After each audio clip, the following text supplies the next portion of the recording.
नमस्कार दोस्तों, स्वागत है आप सभी का हमारे YouTube channel Dehradun study point में। मैं हूं मोहित रावत।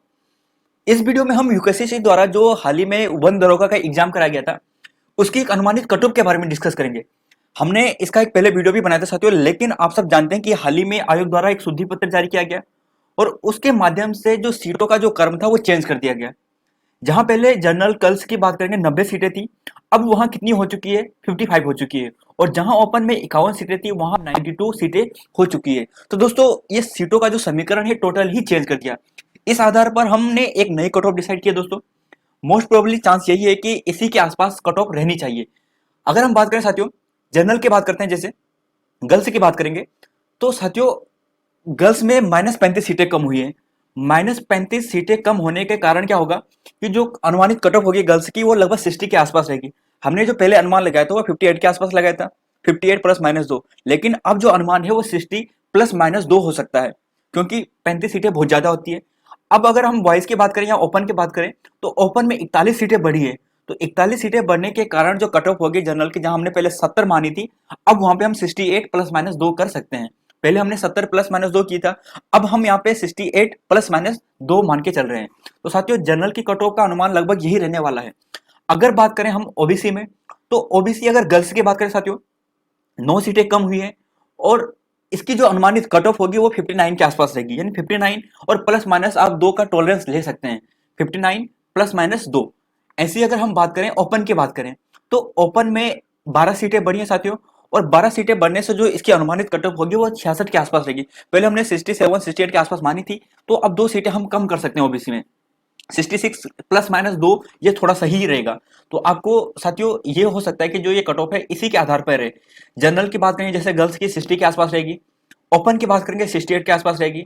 ओबीसी गर्ल्स की बात करेंगे, तो ओबीसी गर्ल्स में 59 प्लस -2 मान के चल सकते हैं, और ओबीसी ओपन की बात करेंगे तो 66 प्लस -2 रह सकता है। अब साथियों हम अगर एसटी की बात करें, तो एसटी में जो अनुमानित कट ऑफ हमने लगा रखी है, गर्ल्स की बात करेंगे तो 7 सीटें यानी कम हो रखी हैं, और 7 सीटें कम होने से जो अनुमान हमने लगा रखा है अब वो 51 रखा रखा है, यानी 51 प्लस -2। तो अनुमानित कट ऑफ के चांस यही है दोस्तों। गर्ल्स की बात करेंगे 51 प्लस -2 आप ले सकते हैं। अगर बात करें साथियों जो एसटी की अगर बात करेंगे, जैसे 51 हमने मान रखा है गर्ल्स की 51 प्लस -2, तो ये 50 के आसपास भी रह सकती है। घबराने की बात नहीं है एसटी वाले जो गर्ल्स हैं, क्योंकि थोड़ा कम ही रहेगी, ज्यादा नहीं रहेगी। 51 या 50 मान सकते हैं आप, 50 प्लस -2 कर सकते हैं। अगर हम बॉयज की बात करें, ओपन में बात करें, तो ओपन में 3 सीटें बढ़ी हैं, तो उतना ज्यादा फर्क तो नहीं पड़ेगा। लेकिन जो फिर भी हमने अनुमानित मान रखी है वो है 59 प्लस -2। तो 59 के आसपास एसटी बॉयज की रहेगी, एसटी गर्ल्स के 51 या 50 के आसपास ही रहेगी। जो एसटी गर्ल्स है उनकी जो मेरिट लिस्ट है।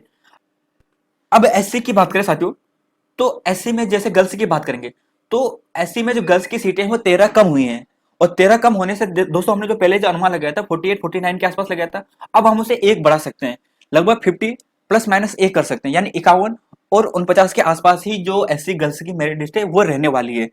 अगर हम ओपन की बात करेंगे, तो ओपन में क्या अनुमान होगा दोस्तों?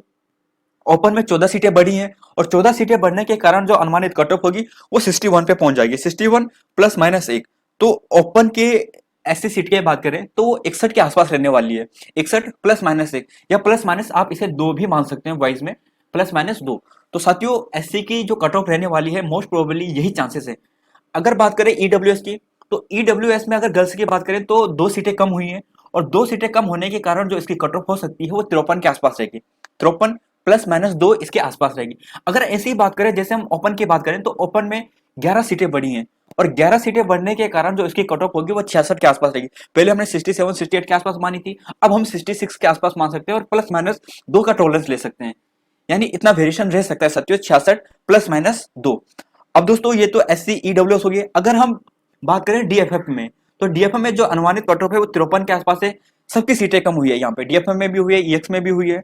तो डीएफएफ में हमने पहले 52 के आसपास माना था, अब जो ये अनुमानित कट ऑफ है 53 के आसपास रह सकती है।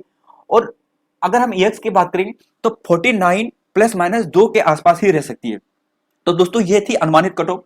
आप सबको घबराने की बिल्कुल भी जरूरत नहीं है जिनके नंबर कम है, क्योंकि आपके नंबर कम होने के बहुत सारे फैक्टर हो सकते हैं। उसमें से एक मेजर कारण यह भी हो सकता है दोस्तों कि आपने जिस शिफ्ट में एग्जाम दिया है उसकी जो लेवल रहा होगा एग्जाम का, उसका एग्जाम का लेवल है वो थोड़ा टफ रहा होगा। ये आपका नंबर कम आने के चांसेस भी हो सकते हैं, एक मेजर फैक्टर ये भी है। तो साथियों ऑनलाइन एग्जाम है, बहुत सारी शिफ्टों में एग्जाम हुआ था, इसलिए नंबरों का वेरिएशन बहुत ज्यादा हो सकता है। किसी के 4-5 भी बढ़ सकते हैं, किसी के 6-7 तक भी बढ़ सकते हैं और किसी के 1-2 भी बढ़ सकते हैं। कुछ नहीं कहा जा सकता जब तक रिजल्ट नहीं आता कि किसके कितने नंबर बढ़ेंगे। लेकिन जिसके कम नंबर है यानी जिसकी हार्ड शिफ्ट रही होगी, निश्चित ही उसके मार्क्स बढ़ेंगे। तो साथियों, आपके पास बहुत सारे मौके हैं आपके चांस का सिलेक्शन होने का। इसके अलावा भी आप सब जानते हैं कि हाल ही में आयोग द्वारा बहुत सारी वैकेंसी जारी की गई है और आगे भी जारी होती जा रही है, क्योंकि आप सब जानते हैं चुनाव का माहौल है और वेरियस वैकेंसी क्या हो रही है, जो डिपार्टमेंट है वो आयोग को दे रहा है और आयोग उसके माध्यम से विज्ञप्ति जारी कर रहा है। तो दोस्तों, यदि आप यूकेएसएससी के या यूकेपीएससी के एग्जाम की तैयारी कर रहे हैं, लाइक सचिवालय रक्षक हो गया, फॉरेस्ट गार्ड हो गया, कनिक सहायक हो गया, बीडीओ बीपीडीओ हो गया, आप किसी भी एग्जाम की तैयारी कर रहे हो, चाहे लोअर पीसीएस का ही क्यों ना हो गया, तो आप दोस्तों हमारे चैनल यानी देहरादून स्टडी पॉइंट को सब्सक्राइब कर सकते हैं। निश्चित ही यह चैनल आपकी तैयारी में, आपके सिलेक्शन में एक महत्वपूर्ण भूमिका निभाने वाला है। तो साथियों, आज के लिए इतना ही। जय हिंद, जय भारत, जय उत्तराखंड।